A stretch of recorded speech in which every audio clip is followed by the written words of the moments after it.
شباب عندكم هيك تنواله بس بعد شو حيسوي؟ فوالا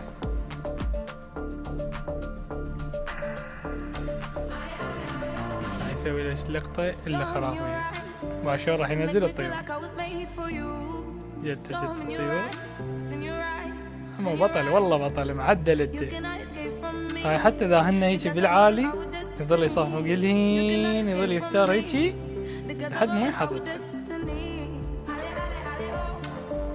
عم 7 انت بطل.